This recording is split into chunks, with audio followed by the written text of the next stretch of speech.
Hey guys, I'm here with a very good friend of mine, Hirsch. This guy is the bomb. He's full of energy. What up? What up? Woo! Good to be here. He's got talent, and he's my boy. He's my boy. Azriel Hirsch is an amazing person. One thing that really stands out about you, Azriel, is that you are very personable. You're genuine.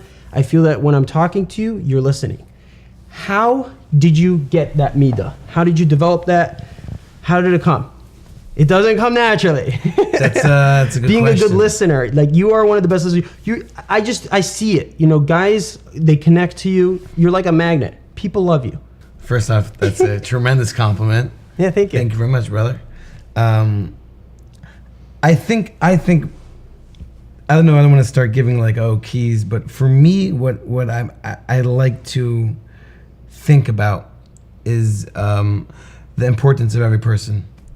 Every being, no matter like who they are, Jewish, not Jewish, chashiv, not chashiv, that they're the individual and they're a human being, and that's, that demands respect and attention.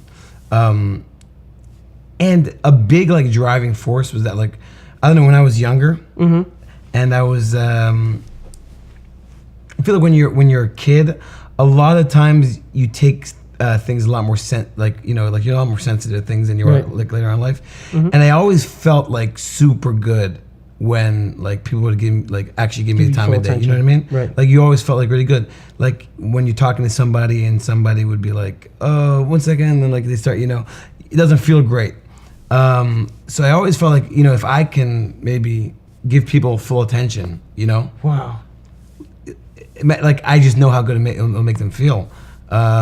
Because I just knew that when someone, like when I was young and someone would give me their their full attention, it really made me feel like a real person. So that's always been like a driving force, is really trying to make everybody, no matter who I speak to, just feel important because they are important. Wow. That's it. Yeah. Unbelievable. I could just say, from my experience as a child, I remember specifically when I was, I think by my brother's bar mitzvah, I was probably about 9 years old, maybe 8. And I had a second cousin that was an amazing, amazing person. And I was very adventurous, and I love, building forts and stuff. I was younger than 9. I think I was like 7 or something. And in middle of the bar mitzvah, we snuck upstairs, and I built the whole fort, and he was helping me out. And then I just remember, like, we sat there in our fort, and he just sat there and listened to me for like a half an hour. I was just telling him stories and stuff like that. And I felt so good. He was an older guy. He was probably at that time like 20. So I don't know, but he just gave me full attention and full respect. I remember feeling so good about myself. That type of stuff really changes people. Yeah. That changes you. That changes you when you're 20, 30, 40. If you have that when you're a kid, somebody that really believed in you, you have what it takes to be big, to face the darkness of the world, to face rejection, to get out there and do what you need to do. You know what I mean? You got that belief in yourself because somebody gave it to you. But if nobody gave it to you, so I really like what you're saying about, being there, fully listening to people, respecting people. That's huge. I love coming to your house specifically. Whenever I'm in town, I try to come to your house, and I'm going to tell you a secret. I never told you before. It's not a secret, but I love going to houses that have healthy relationships. Those are almost the only houses that I go to. I eat out all the time. I stay by people's houses all the time because I'm out of my home for most of the year.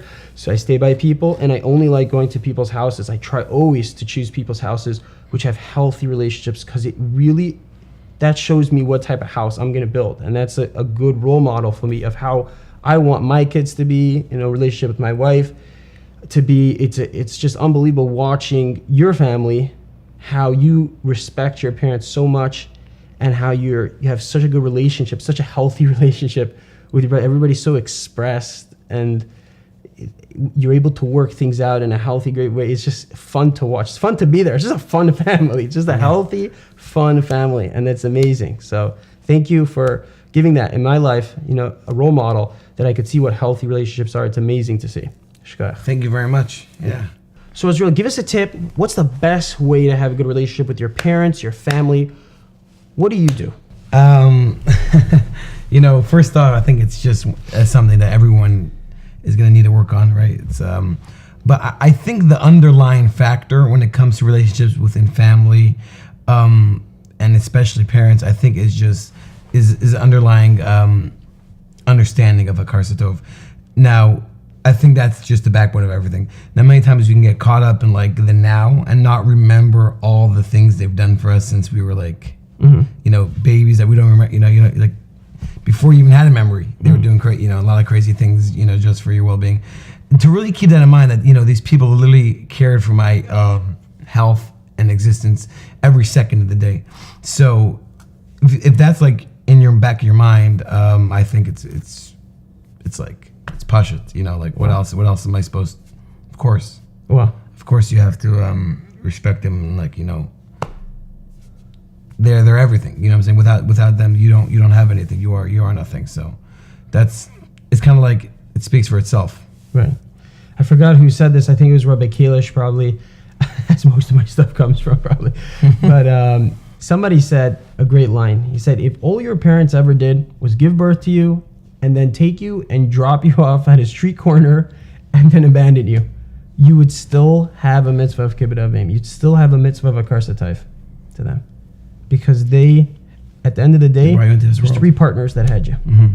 Hashem, your mother, and your father. And they made that decision. Yep. It's because of them. At the end of the day, you would not be here if not for them. They gave you the gift of life. Yeah, 100%. I want to tell you guys a great mashal, okay? Once upon a time, you were up in Shemayim. And you were looking down from this bubble. And you're looking down this bubble and you're like, oh my gosh, I see like these little people down there. And they're doing different things. What are they doing down there? And just then, there's two people that are passing by you up there in Shemayim. And they're like, what are you wondering about? And you're like, I don't know. I see those people. They're taking this stuff and they're putting it into their mouths and they're like going like this. And that's called eating. They're eating, right? And you're like, oh my gosh, I wish I can eat. And they say, you want to eat? Yeah, I can't eat up here. We don't have, what is that called? It's food. We don't have food up here. I wish I could. And it tastes like different things. There's the sugar taste and those two people are explaining to you exactly all the things. And you're like, oh my gosh, I wish I could have all that stuff. But I can't because I don't have food. And those two people turn to you and they're like, do you want food? And you're like, yeah. And they're like, okay, we'll give you food. For how long? 100 years. 100 years of food? Do I have to pay for it? Nah, it's on the house. Free. Oh my gosh, thank you so much. And they and they give you food. Then you keep looking through the bubble and you see that the little people, he's like going into stores and he gives these people the green stuff. And with the green stuff, he comes out with other stuff, toys and things to play with. And like, what's that green stuff? It looks so cool. He keeps getting stuff with it. Oh, that's called money. You don't know what money is? No, we don't have money up here in Shemayim. So he said, you want money? Of course I want money. Okay, we'll give you money. How much? $1,000 a month. $1,000 a month? Oh my gosh, thank you so much. Do I have to pay you? No. Oh my gosh, that's terrific. Is there anything? Yeah, you could actually do for us one small thing. What is it? Once a day, I want you to take out the garbages. Of course. What do you mean, no big deal? What are you talking about? I'll take out the garbages, no big deal, right? And it goes on. You see the people, they take their packages and then they walk into this big box. And you're like, what's that box? Oh, that's called a house. And you say, a house? I wish I had a house. It looks like so much fun. You could hide and go to sleep and do all these. I say, do you want a house? Yeah. Today's your lucky day. We'll give you a house. How much do I have to pay for it? You know what? We'll make it with you a deal. You don't have to pay nothing for it. But once a day, we're going to say something that's, a little mean. Put you down a little bit. Maybe we'll say something that you're not so happy about. We'll bug you. We'll ask you for your location once a day, where you're located at. Right? You're like, oh, no problem. Of course I agree. Yeah, make fun of me all you want. You can say mean things. I don't care. Put me down. Right? Sure. You see where we're going with this? Right? Mm-hmm. And then you were born into this world for free. You don't have to pay nothing, right? You're born into this world. And whether this story actually happened in Shemayim that you agreed to, It doesn't make a difference. It's showing you how, of course, you would have done that. You would have agreed to that any day for the amount that they gave you. Yeah. They gave you life. Without that, you wouldn't be able to have that green stuff, that money, or that food that yummy taste in your mouth, and the ability to accomplish in this world and to become big, you'd have nothing. You'd have nothing. You wouldn't be born into this world without it. Mm-hmm. Absolutely. Yeah. That's right at what I was saying. I like it. Great mashal. Yeah. Yeah, I mean, I just think it's super key to have a good relationship with one's parents, no matter like whatever the circumstance is and their family, circumstance and situation. It's just super key. It's one of those things, that, as time progresses and the older you get, you kind of realize how important it is to have a relationship, First off, coming from Hakar Satov, I think it's great. I think it's a great thing to get right when it comes to appreciating people.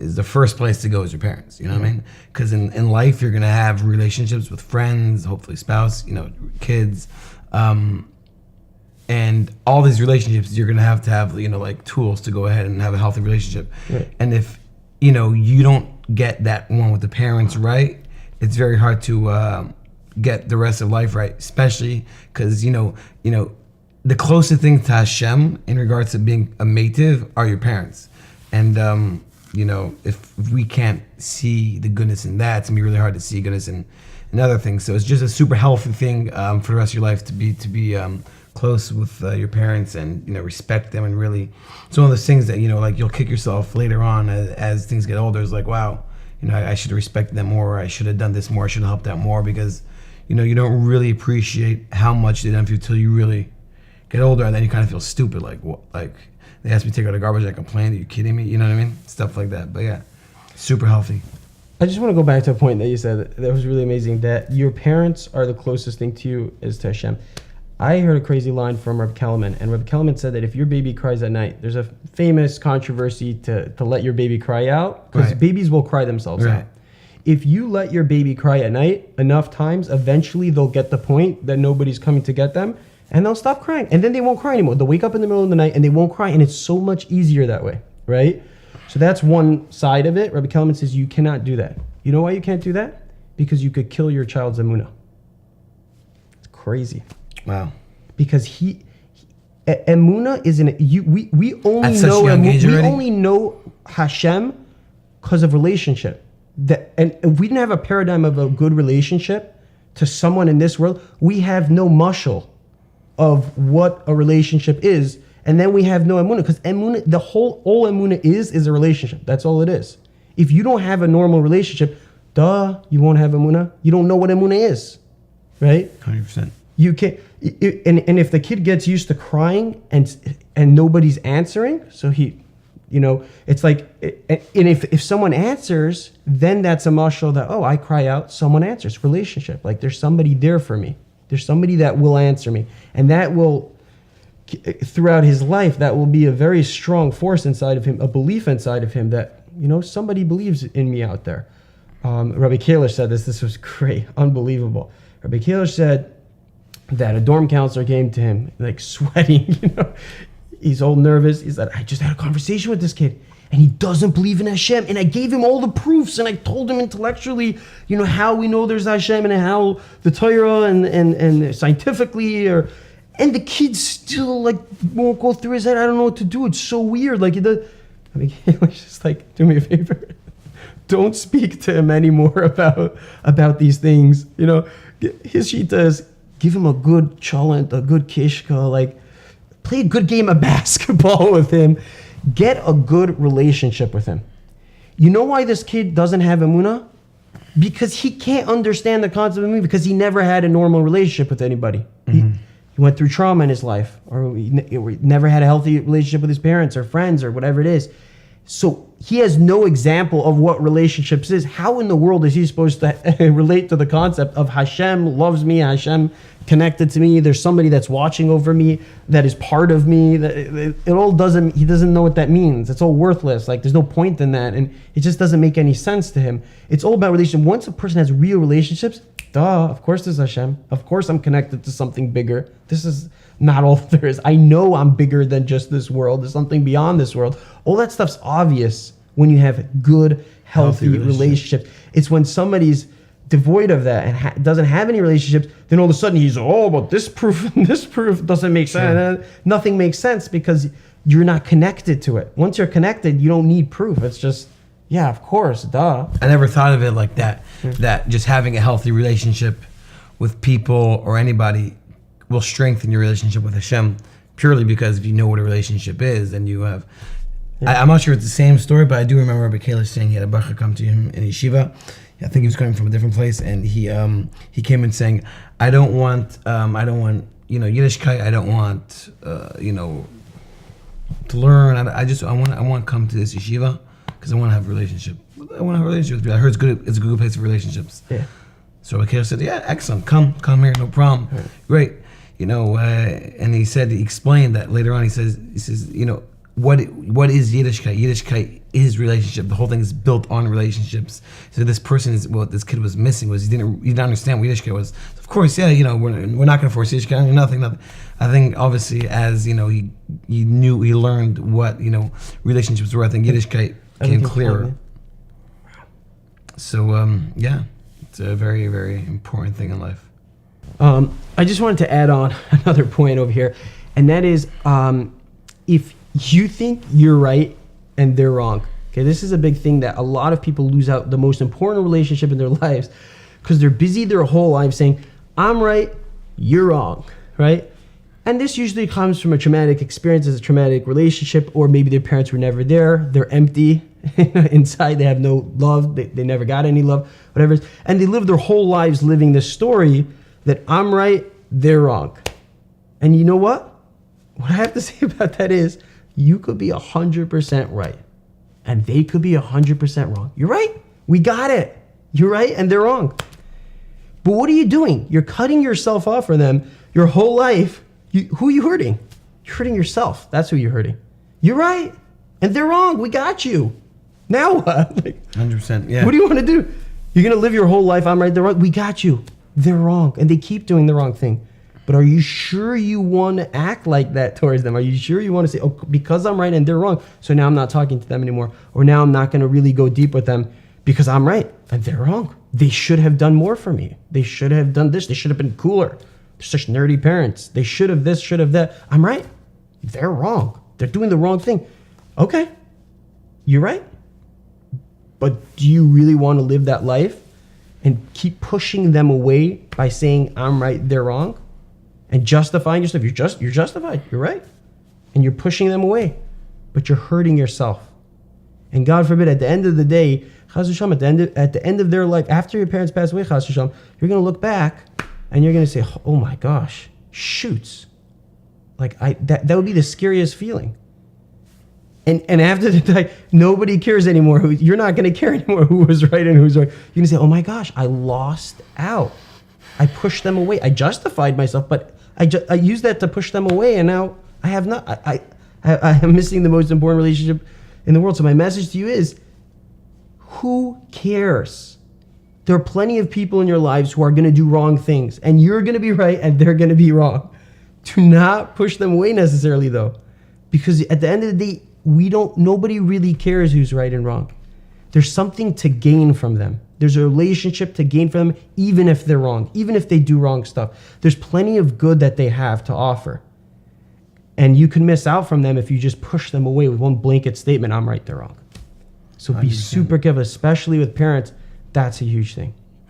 Yeah, and to add, one, I guess, key when it comes to relationships with parents and just actually with people in general, is I think if you try to focus on, even for people that I guess have a hard time for whatever reason with their parents, they maybe don't get along so well, that I think it's important to look at one good thing in each of their parents, or in the parents, because no matter who your parents are, and no matter your friends, you can always find a good thing in a person, no matter what. Everybody has a good thing, and especially your parents. From the mere fact that your parents and they're brought into this world, that's already a whole nother, But just as people, as human beings, you can find a good thing, and if you just solely focus on that good thing and block out all the noise around, so then that good thing is shining, and that's the only thing that you're really worried about. And then you're just consumed by it. So I'm consumed by that goodness,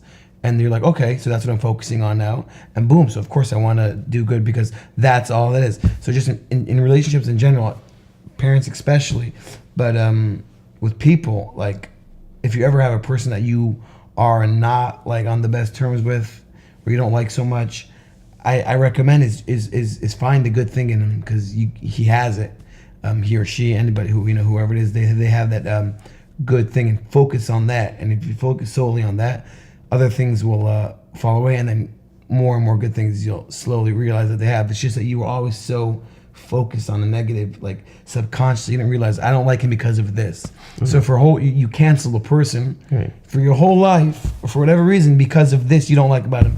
But you never focused on, oh, what about the good things? And then if you would focus on that, you'd see so many more. There's a tremendous point. Yeah, so it's a great thing with relationships in general, with friends, people, neighbors, cousins, brothers, whatever it is. Find that good aspect of them and focus on it. Zoom in, so you're blinded by the goodness, and that's it. Can I ask you a question? Yeah. Do you do this actively? Because I honestly, I don't know if I could think maybe one or two guys on your level in yeshiva, when you were in yeshiva, that were so good at relationships, that was so healthy. Like I've noticed when you're in yeshiva that you're just a connector. That like no matter who's talking to you, you make when they're done talking to you, they feel like, you know what I mean?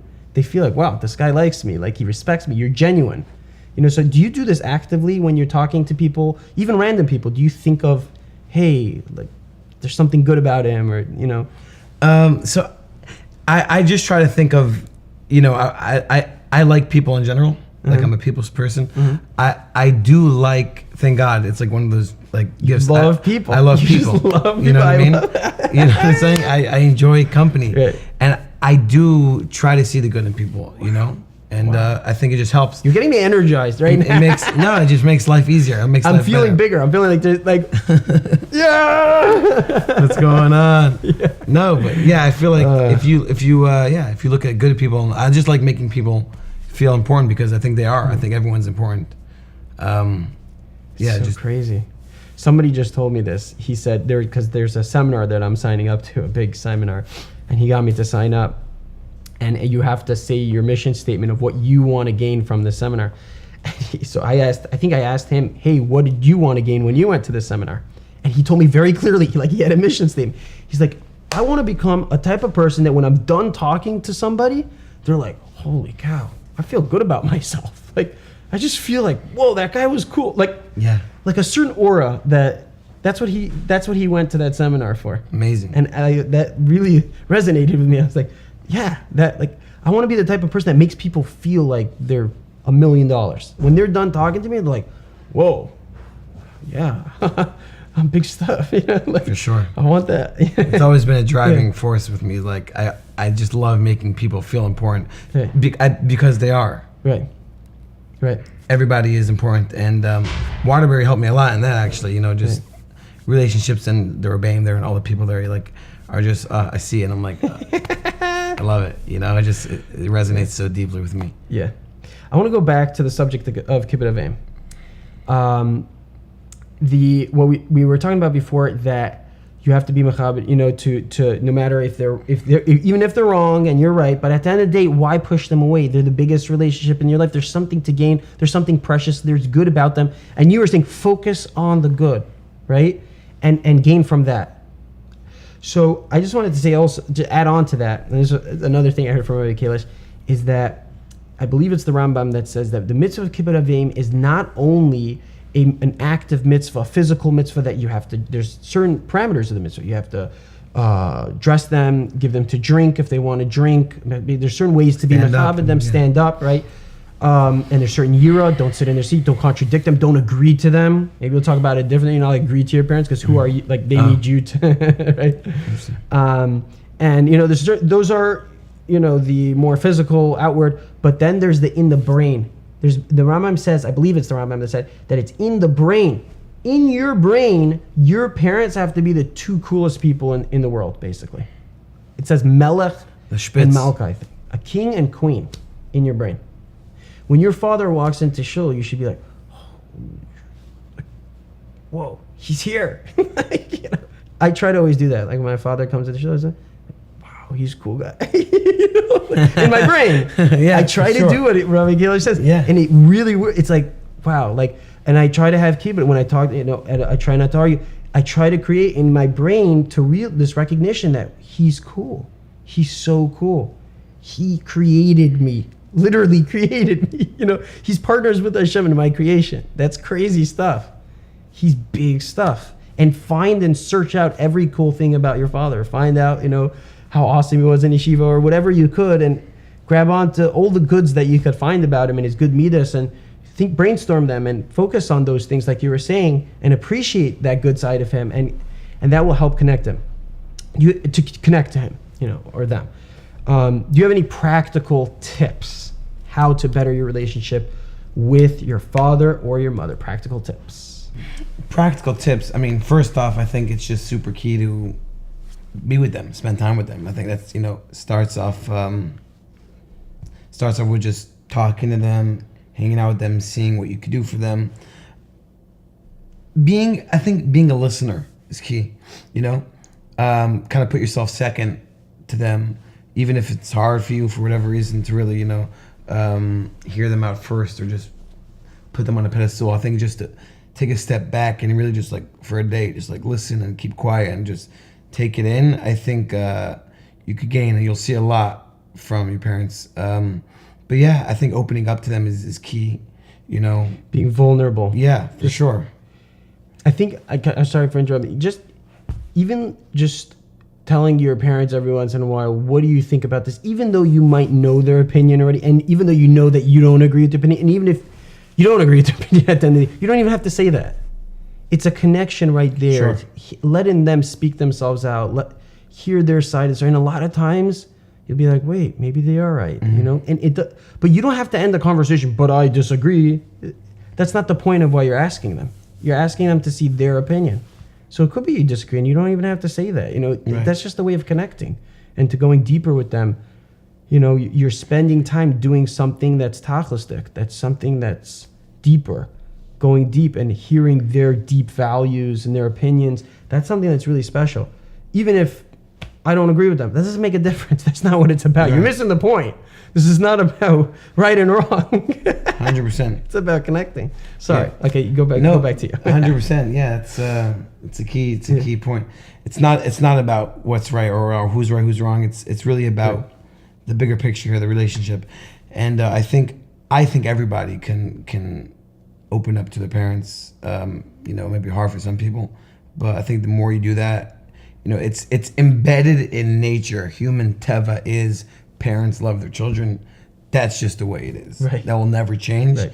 No matter how far relationships stray or whatever it is, parents love their children. Right. Much more than a child could ever love the parents. Even though we're not parents, we don't relate to that, but that's what they tell us. So I'm gonna and that's a crazy concept. So knowing that, I think anybody can really connect to the parents, because there's this, you have to keep in mind, they love you tremendously, like more than you can imagine, which itself, like, they love you more than anyone else in the world loves you. So like, those are the people you should for sure have the best relationship with, right? Even if that's not the case. But so understand that no matter who your parents are in a situation, they love you tremendously. So they want to hear from you, they want to speak to you, connect to you, and yeah.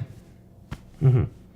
Let me add another tip. So far we said spend more time with them, be vulnerable with them, open up to them. You see, hey, what do you think about this? Like, what should I do my next step in life? Do you think I should go to college? Do you think I should go to yeshiva? Go deep with them. Don't be scared. If you keep yourself bottled up, you never have a good relationship. Mm-hmm. If you never put yourself out in the line, in the danger zone, sure, where they might say something you don't like or something that's such. But if you never do that, you're never gonna have a relationship. If you stay safe your whole life, right? You have to be vulnerable. That's okay. That's a different subject. But what I wanted to say, the other tip is take the initiative. Do acts of service. So when you come home, there's a lot of times the whole right and wrong, I'm right, they're wrong, and I don't like them, and then you push them away. A lot of that friction comes from different expectations, especially when someone comes home from yeshiva or school. So they have expectations, you have expectations. They have expectations that you're coming to home to help because they need tons of help and they've been working their heads off to support you and put you in yeshiva. And then you come home with expectations. I just worked hard in yeshiva and I'm here to vacation. And boom, clash, right? If you beat them to it and you take the initiative and say, listen, I'm just gonna take the initiative. I'm gonna come home and I'm gonna beat them to it. I'm not gonna let them ask me. I'm not gonna be on the defense. I'm not gonna be passive and let them come to me and say, okay, can you please get off the couch and help us with Pesach or Shabbos or whatever it is. I'm not gonna let them do that. I'm gonna come home and be like, what can I do to help? What needs to be done? Should I take out the garbage or just do something? Start doing stuff. Cook a dish. Serve a meal. Just randomly. Take the initiative. You'll blow them out of their seats. They'll be like, whoa, right? And then afterwards, you'll have time to do your stuff, right? It's the same amount of time the question is whether they're going to have to come to you and get you off the couch and help them do it, or whether you just do that small step to take the initiative. You avoid so much friction, and a relationship is so much better and more happy and so much more healthier just by taking the initiative and not letting the friction come in there in the relationship, not getting into any fight, by avoiding it all, by taking the initiative and saying, hey, I want to do what it takes to make this relationship a good, healthy, happy one. I'm going to take the initiative. Sure. I think that's a huge thing. Yeah, that's a good tip when people come home, because that's a lot of times where it's like, yeah. All right, we had a good time. We ran out of time. We're done. But please make sure to subscribe. Subscriptions help us. We do not get paid any money for doing this. We do it for free, Baruch Hashem. The one way that you can help support us mainly is just clicking subscribe. Below. The red button. Like, subscribe. We're those Nebuch cases. Subscribe and like below, please. Please, right? That helps promote the channel. You can do that. Okay, so the channel's available on YouTube. And also the audio version, the podcast version is available if you just type in the Kosher Vids podcast on Spotify, iTunes, or Google Music. You will find us and you could subscribe there and listen, and you could shut off your screen if you want to. You don't have to have your screen on. Let's say you want to save some battery life. You know what I mean? Like, you don't have that much battery life. What do? Go to the podcast baby. Google Music, iTunes, or Spotify. And then you could shut off that screen. Ooh, and if you're on Spotify, you can play a little bit of Ezzi while at it. Yeah. E-Z-Z-I. That's right. Go for it. Yes, indeed. So thank you so much for listening, and have a wonderful day. Have a positive, amazing, upbeat day. Be kind. Spread some love to the world. Just break out of the bowl. Get your head out of the huddle. Remember, boy, you lie, 10 block, 50 block. 100 block, see him, man. Let you not even discuss it, man. OMG. We be stuck.